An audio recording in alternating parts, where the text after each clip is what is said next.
Forget frequently asked questions. Common sense, common knowledge, or Google. How about advice from a real genius? 95% of people in any profession are good enough to be qualified and licensed. 5% go above and beyond. They become very good at what they do, but only 0.1% are real geniuses. Richard Jacobs has made it his life's mission to find them for you. He hunts down and interviews geniuses in every field: sleep science, cancer, stem cells, ketogenic diets, and more. Here come the geniuses. This is the Finding Genius Podcast with Richard Jacobs. Hello, this is Richard Jacobs with the Finding Genius Podcast. Martin Wagner is an associate professor, Department of Biology, Faculty of Natural Sciences at Norwegian University. We're going to talk about our environment and what do plastics and other synthetic agents and endocrine-disrupting chemicals do to us and the ecosystem. Martin, thanks for coming. Great. Thanks for having me. My guess is this won't be a very happy subject, but it's important. So tell me a bit about how did you come to study the environmental effects of these things? Yeah, right. I think if you're an environmental toxicologist like myself, you're dealing with kind of some of the more dark moments of humanity, but I enjoy it anyway. Well, I've been studying plastics for quite a while, so indeed I've been starting to look at plastics during my PhD back then in Germany. And I've been looking at chemicals leaching from plastic bottles, from water bottles, and you mentioned endocrine-disrupting chemicals already. So I've looked at those chemicals that just basically mess up with our hormone signaling and whether they're leaching from all the packaging that we're using to the food that we eat on a daily basis. So that's how I got into plastics, really. And they are fascinating materials. I mean, we use them every day. They've become almost invisible to us because they're just so pervasive in our everyday lives. And they're really fascinating, not only toxicologically, but to me, the toxicology matters, of course. And then, before we move on, what did you discover about the plastics we use every day? How much do they leach? Under what conditions? Right. So that was very early, and you need to keep in terms of research, and you need to keep in mind that back then not very many people have been looking at plastics from a toxicological perspective. So there was a lot of talk and a lot of activities back then already around bisphenol A, which is very prominent. Probably everybody's heard about it right now. All the BPA-free stuff is on the shelves, fortunately, for parts. But we didn't really know a lot about all the other chemicals in plastic back then. So what I've been doing is I've been using in vitro assays, so cell cultures, to look into whether bottled water contains endocrine-disrupting chemicals, basically. And what was very surprising to us back then, and it still astonishes me now, is that we found this kind of hormonal activity in bottled water, and we found it especially in plastic bottled water. So we also compared it to water from glass bottles, but it was way higher in bottles from made from plastics, from PET. And we proposed that there's some leaching going on, and then we tried to figure out which chemicals are in there. And 15 years ago, it was quite challenging to do that because the technology was not really ready to really discover what the chemicals were. But that's really how I've gotten into it. And at least in Germany and in Europe, that study created a lot of media attention, of course, because people love to drink bottled water, especially from plastic bottles. So I think that helped really create awareness that there's a lot of chemicals we are dealing with in all our plastic packed food. Well, 15 years later, did you follow up on were any subsequent studies done like you did? And right. What did the latest studies say about bottled water? So I took a break, I would say, from bottled water after my PhD, not because I don't like it as a topic anymore, but maybe I just needed a break. And I've been focusing back since then more on the environmental impacts of plastic pollution. I've been studying and working a lot on microplastics and nanoplastics, looking at those in rivers and lakes and freshwater systems. Basically, because I was always a bit annoyed that people focus so much on marine plastic pollution. I mean, I love the ocean. I live next to the ocean. that's beautiful. But I was always wondering, well, wait a second, we are using and producing and also littering all this plastic basically on land. So why has nobody ever looked at plastic pollution in rivers and lakes? So I took quite a large detour on focusing on plastic pollution in aquatic ecosystems and freshwater, basically. And so I lost track of the bottled water a bit. But I came back now in the recent years because I think, like, with all the huge debate on plastic pollution, I felt it's important that we not only talk about like the items, the objects in the environment, but also about the chemicals that are contained in those. So in our recent work, we've looked at chemicals again in consumer plastics and packaging, but also in toys and other stuff. And we also looked we looked at the chemicals we can find there. And now 15 years later, like, technology has really advanced. Analytical chemistry has made massive progress. So we can, in our latest study, demonstrate that we find more than 1,000 chemicals in the individual plastic products. And then we tried to find out what those chemicals are. And that turned out to be quite frustrating because only about 20% of the chemicals that we detected were really identifiable, so we can give them a name. Well, one question here. Yeah. Are you detecting the chemicals in the plastic or in the leached liquid right, around them? Right. Where did you find the chemicals?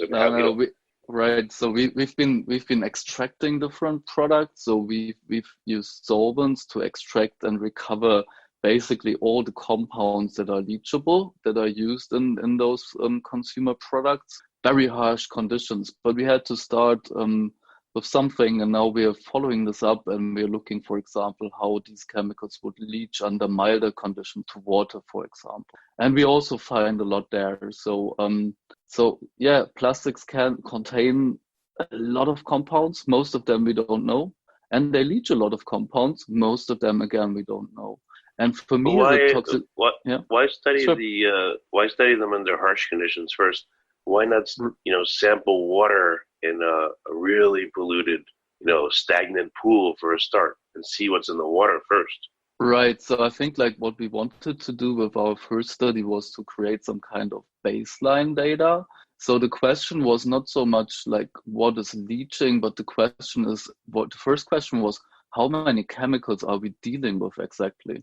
Because we didn't have before that a good idea of how many chemicals we are talking about. So I think it was more to establish a baseline, because, like, we wanted to know how many chemicals are in plastics, and which ones can we identify, right? But of course, the logical next step then would be to look for those that are actually leachable, right? So that would enter the environment, or would enter the bottled water, or would enter the foodstuff that we eat, or would turn up on our skin when we touch and play with plastic toys. So I think that's more. Yeah, if I think just about a soda bottle, a bottle that holds water, I would assume, well, you can't assume the pH is 7, but even if it's like 6, let's say, that's one condition. But right. If I compare it to a bottle of soda, what if the pH is like 3, 3.5?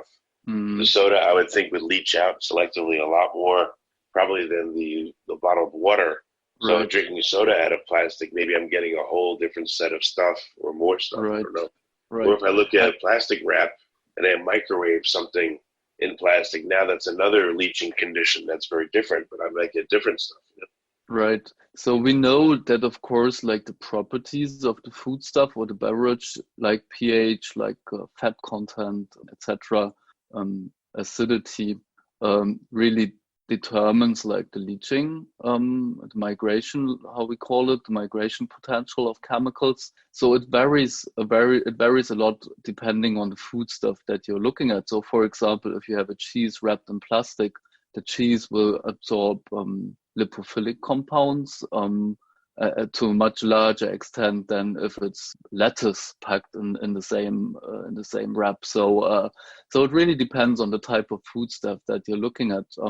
But we cannot test, like, all the different types of food and beverages that we have. So that's why we use what we call food simulants, and those are very basic kind of media that simulate the food, right? So they would kind of simulate the cheese, or they would simulate the soda, etc. So that's what we are using in this type of studies.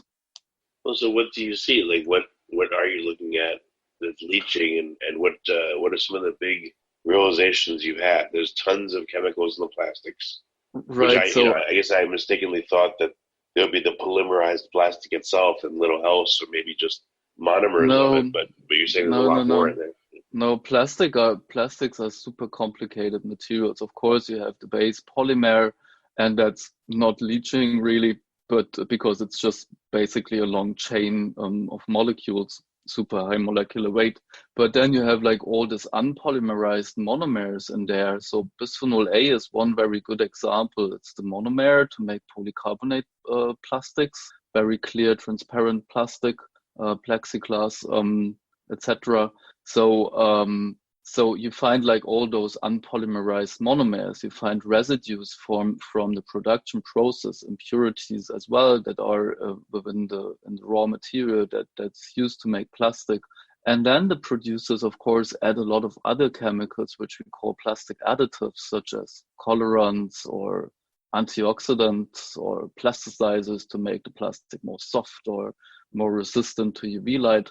And this kind of chemicals, the additives, I mean, we don't know what kind of additives the producer's adding because that's confidential, but we're talking about a very large number of compounds. And there is no good estimate of how many we're talking about, but colleagues of mine say it's probably 10 to 20,000 different compounds that we're talking about that are intentionally added to make plastic. How could they ever... There must be not nearly enough regulation on the composition of all these packages. I mean, because that's crazy. There you go. I mean, well, that's what our research is a bit touching on, and that's where we need to, I think, create awareness about, because like when we talk about tens of thousands of different chemicals, there's no way of making sure that all of those are safe for our health. And I mean, the additives, at least in principle, you can ask the producers and you can assess the safety of those additives. But you have all those impurities and all those chemicals that are non-intentionally added. And it's super difficult to assess whether they're safe or not. And that's why we always do this kind of bioassays to look at the total toxicity that's leaching from plastic. And there it's getting more frustrating because like we took a set of different cell lines and we looked at different toxicological endpoints in the extractables from the plastic consumer products, and about I think 2/3 of the products induced some kind of toxicity. And that tells us that something in the mixture that is in the plastic and that's extractable is inducing toxicity, at least in vitro. So that gives us kind of an idea that, well, there is some chemicals in there that we probably don't want to use. But now the challenge is finding out amongst those 10,000s or thousands of chemicals we're talking about, which one is it really? And that's quite a formidable task. Well, I can't, I mean, this may be a gigantic task, but it seems like containers, plastic containers, whatever they may be, bottles, etc., they need to be redefined, because we know essentially that not only do consumers use them and they're exposed to them, but they tend to end up in the environment. So They have this massive impact, and they touch all kinds of environments, including people and, just everything. And they really need to be redefined in terms of what can go into them in the first place. And then knowing that they're likely to end up in the environment, again, they need to be redefined as well. I mean, there's like if a manufacturer adds 10,000 chemicals, there's no way that they've studied the effect of any of them. It sounds like they're just throwing a bunch of crap in there as fillers. Like, why would they, how could you be allowed to have a product that's not licensed that has just random crap in it? That makes no sense. Well, I would be more diplomatic and not say that is random crap. Of course, like a lot of those chemicals, they have a function, and but I would say that they have not been properly tested for their human health effects. And with regards some do, right. But what recipe do you know of that requires 10,000 different chemicals? Right. I mean, the problem is just complexity, and I'm just guessing here, but I think often like the producers also really don't have no idea what kind of chemicals they're using. They're buying master batches that contain a mixture of chemicals. They get certificates from the suppliers that this is somehow is okay. But I think for them, it's also a challenge really to know what kind of mixture of chemicals they're using. I liked your excursion to the environment though, because some of my colleagues from environmental sciences have proposed to label plastic waste as hazardous, so make it really hazardous waste. And China has actually done that, and they banned the import of plastic waste from other countries, which created like a massive problem for recycling industries in Europe, especially. So, well, of course, there's initiatives to call it like hazardous waste. Well, and I think I agree. We need to kind of not redefine like plastics, but I think we need to redesign them and make them safer. That's important. Why would even these master batches have so many chemicals in them? Is it just the nature of polymerization and making plastic that it's just, is it not efficient enough? Or even if it's a very high conversion, you're still going to get tons of byproducts? Yeah, I think like if you do like polymerization at a large scale, and I'm not a polymer chemist, so disclaimer here, but if you do that at a large scale, you have a lot of side products, a lot of side reactions going on, and those side reactions create like small compounds that are very hard to identify because you basically don't know what you end up with those side products. Yeah, well, and it's, as I said, like it's really a challenge to finding out, probably even for producers, what all the leachable compounds in their products are. And I think that's why I'm arguing for this kind of in vitro testing approach, because then you don't need to look at the individual chemicals which you have trouble identifying, but you look at the toxicity, at the effect of the overall mixture. And that's what we care about, right? So we just don't want our food packaging to leach toxicity, toxic compounds.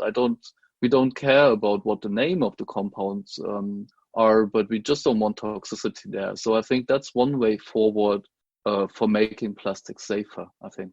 Well, the problem is though, if you don't know what's in there and a certain plastic leaches, it has a really bad leaching profile, let's say for soda, well, how do you fix it then? What do you tell the manufacturer?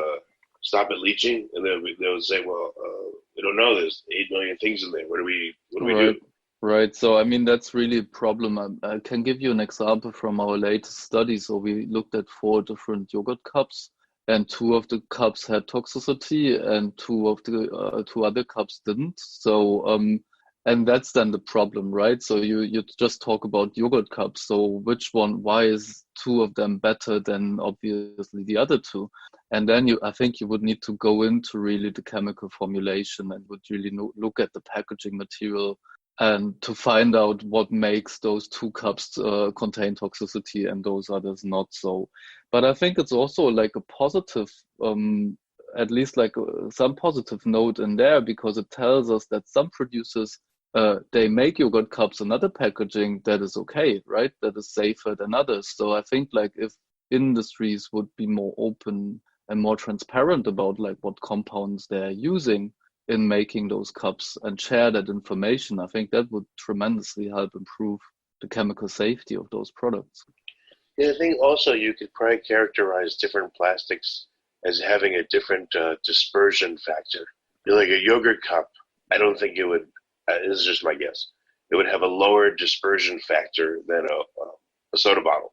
Soda bottles, for some reason, just are carried more. They're more portable. They go everywhere, so they end up in more places.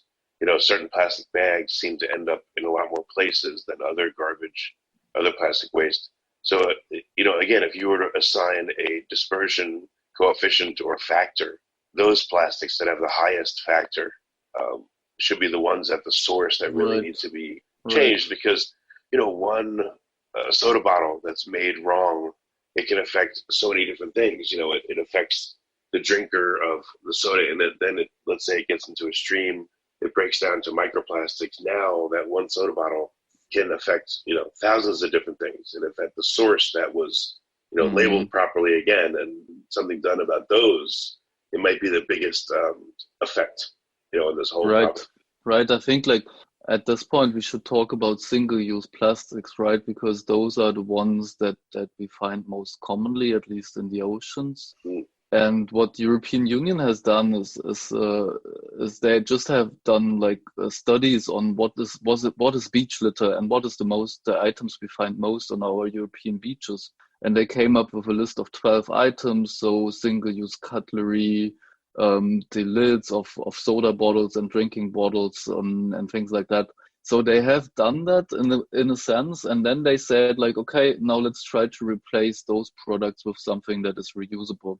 And I think that makes sense because, like, of course, there's some items we more commonly find in the environment.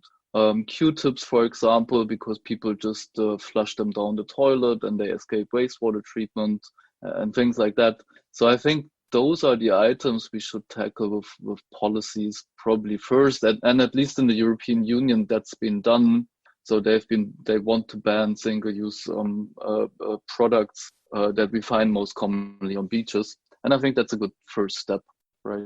Do they end up on the beach because people bring them there, or do they wash on shore? That we cannot really say. I mean, often people, when they think about plastic pollution, they think about littering. So they think about people just intentionally throwing stuff in the environment. But actually, we don't know because there's the long-range transport for plastic debris. And it can, for example, come from open landfills, which unfortunately we still see a lot on a global scale. And if a landfill is just open, then of course it emits plastic litter, and that will end up in the environment then. So it's not that simple that it's just basically people going to the beach and littering their stuff or leaving their stuff behind.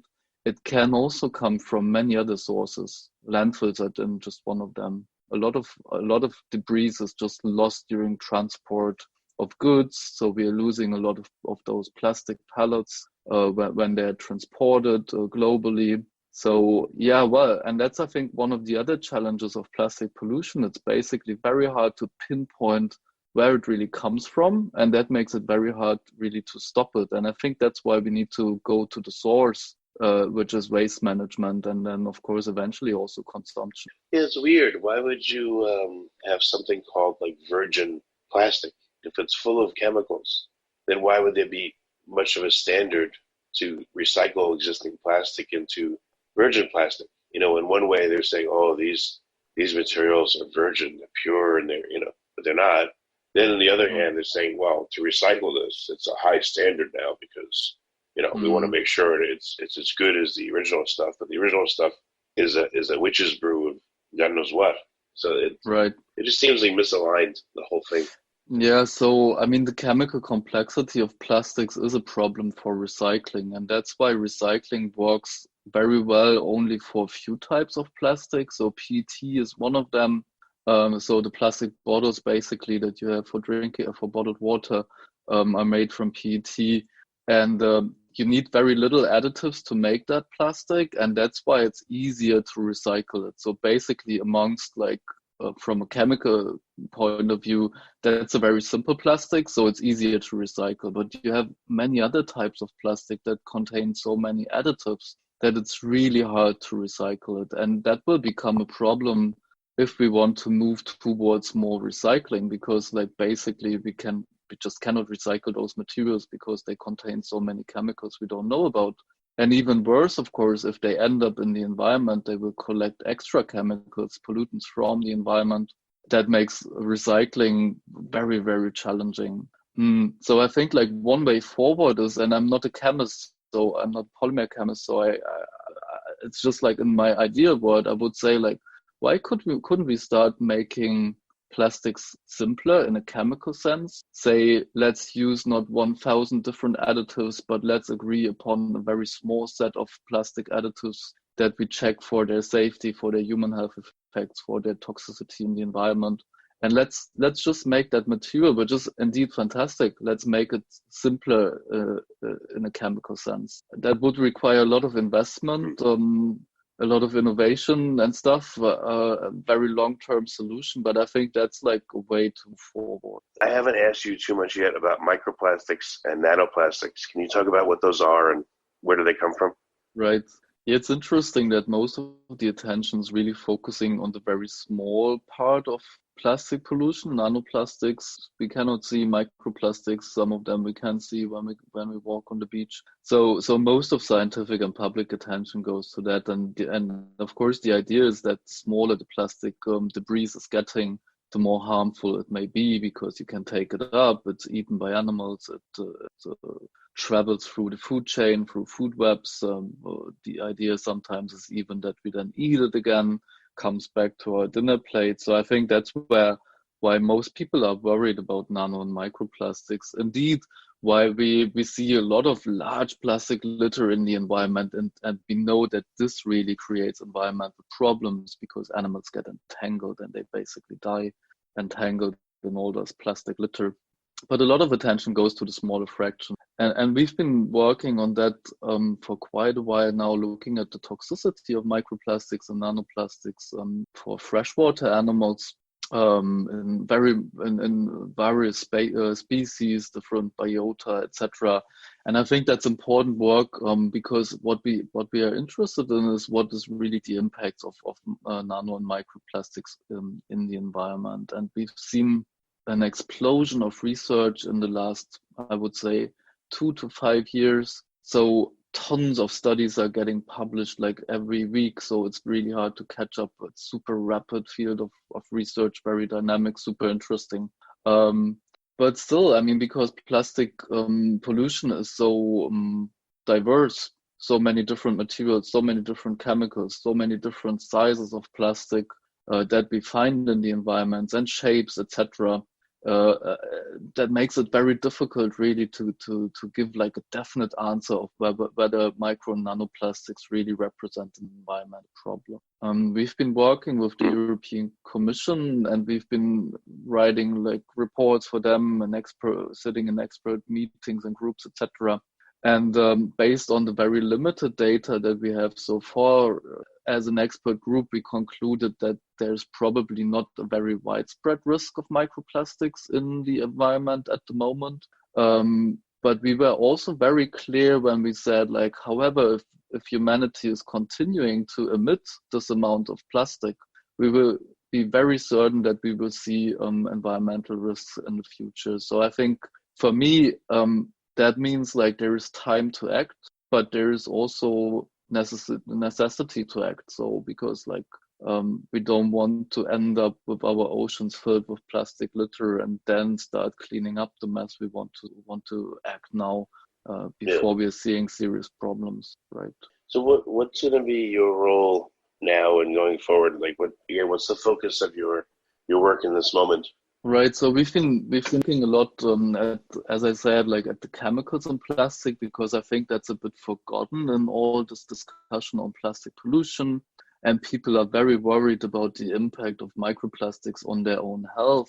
However, I think like what we should really be concerned about is not only the microplastics in our bottled water, but also all the chemicals that are leaching from plastic. So I think this is what we're focusing on at the moment. And I'm really into, I must say, into circular economy and all those societal political things. So I work a lot with policymakers because I think we have this opportunity. I mean, it's a bit on hold right now because we're all in crisis mode, and that's okay. But I think we have this opportunity to transform plastic economy into something that is more circular, right? Not creating waste, improving recycling, redesigning products to make them reusable. And that I find very satisfying. And that's not a very scientific task. That's really politics.